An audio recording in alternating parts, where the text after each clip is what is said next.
Hello everybody, it is me, a duck with a top hat. Welcome back to another redstone tutorial video. Today I'm going to be showing you guys how to create a redstone pulse extender on a Bedrock edition of Minecraft. Now it's fairly cheap, so let me show you what the materials are.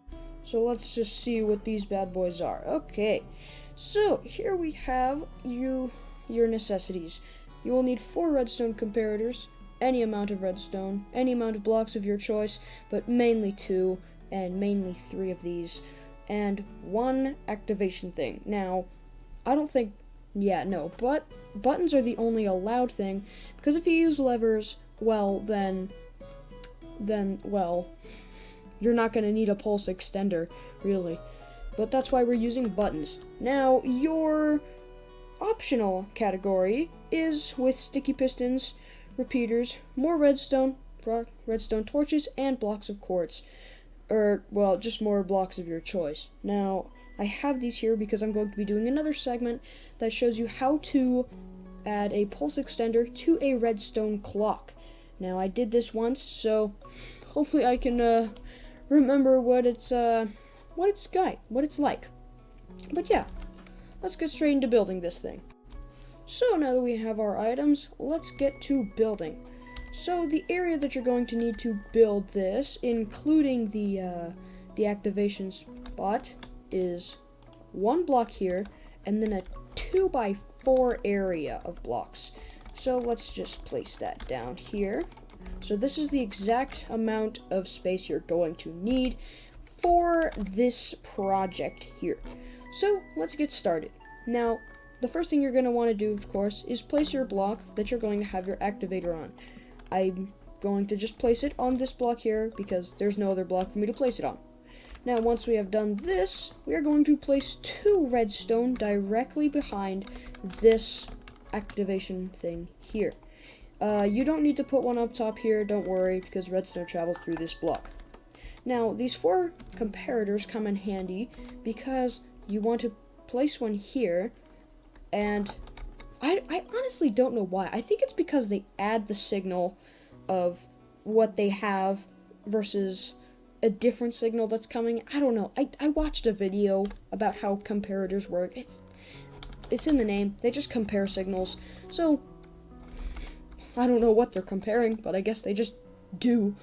But yeah, so let's keep going. So, you want to place 2 comparators with their arrows facing forwards. So, you want to do this twice, so now you're left with 2 repeaters, and you want to place 1 block of redstone, not block of redstone, I'm sorry. You want to place 1 block of your choice here.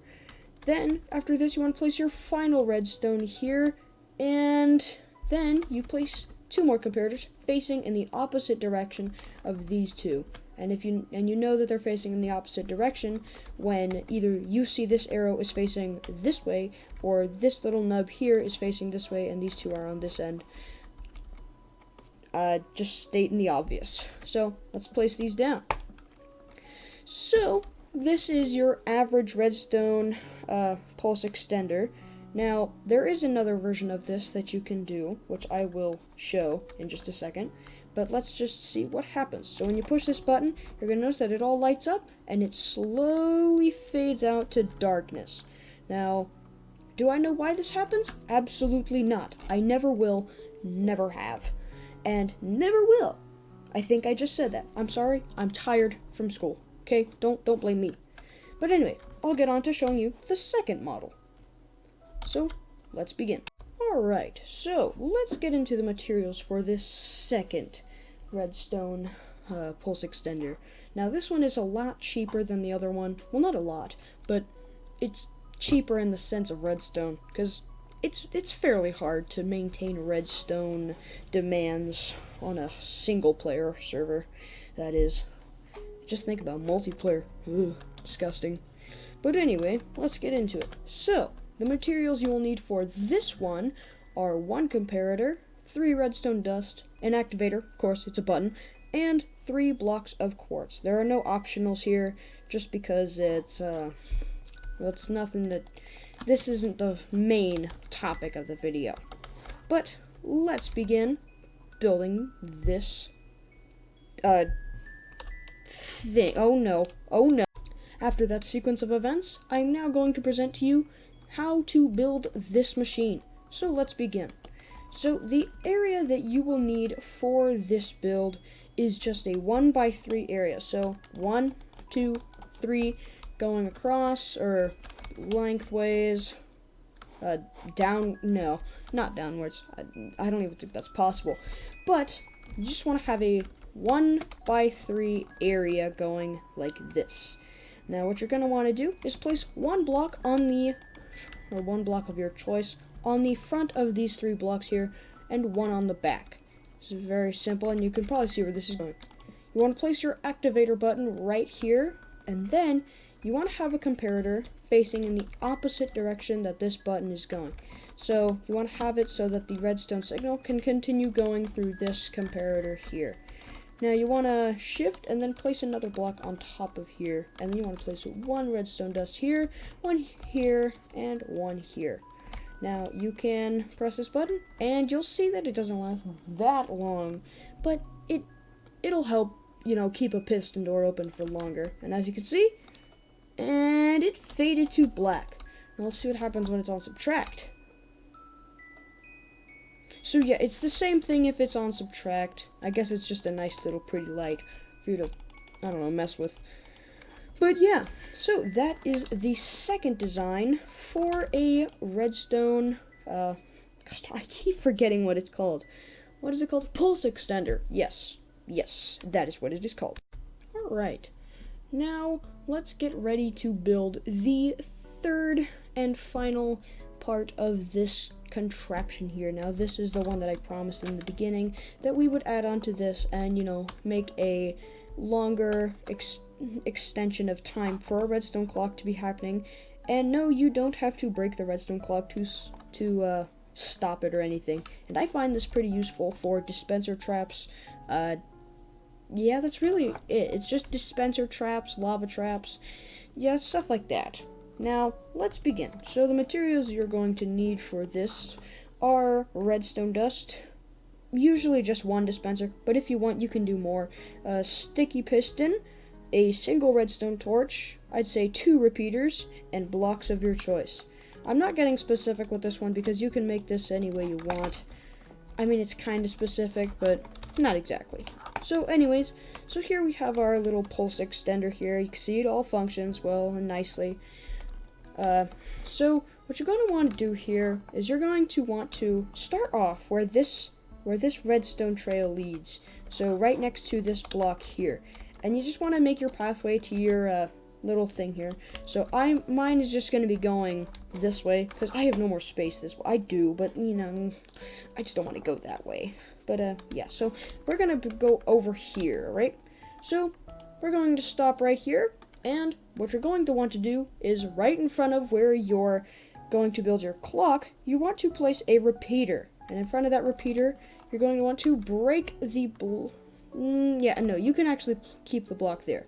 But you're going to want to place a block, and then you can place redstone dust or a repeater there. Doesn't matter, but I'm just gonna say redstone because it's only more delay with another repeater here. But yeah. So anyways, what you're going to want to do is place a repeater down right here, and just to be safe, you can place a redstone dust down here, just in case I'm wrong. So yeah, and then what you can do here is you want to place this sticky piston here. I have done something wrong. I have figured out the problem. I placed the redstone repeater too early. So where you're supposed to place it, didn't mean to put that there. When you have the repeater here, you want to keep this block here, and then you want to have your redstone dust, and then you have your repeater one block lower, because we want the piston to be able to attract this thing, and it'll be hard to place our redstone torch down unless you did something like that. But anyways, so what we have here, I know that just retracted, let me just replace that. So once you have this, you want to go underneath the piston, break one block, and place in this redstone torch. Now, you're going to see that when we press this button here, this goes back and forth for the amount of time that the redstone pulse is active. And then it stops automatically because this is no longer transporting a redstone signal to here, which no longer deactivates this piston, leaving it just like this. And you can add more delay to this thing by just setting this thing to however many ticks you want. So that's 4. You'll notice that it just goes way slower now. It's kind of useful for, I don't know, get out of my house traps instead of I'm going to murder you viciously and slowly. But yeah, different uses like that. But as I was saying, you can get your dispenser here and you can place in your arrows right there. Now once you do this, I reset that back to 0, yes. And you can just start doing this, and you'll notice that the arrows are firing consistently. This is a lot more deadly if you have things such as this with even more arrows. So let me just put that in there, and this in here.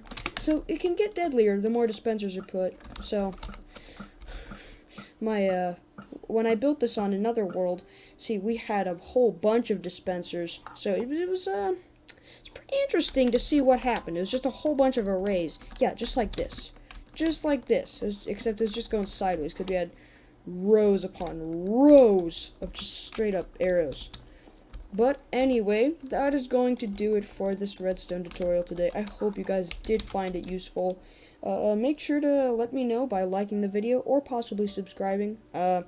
I don't plan on monetizing my stuff soon, but I just think that it'd be cool to know that there are people who appreciate what I do. And yes, I know, I changed my skin. I actually like this one a lot, just because it looks silly, and the hat color is better. But anyway, guys, that'll be it for this video. I do hope to see you guys in the next one, and yeah, peace.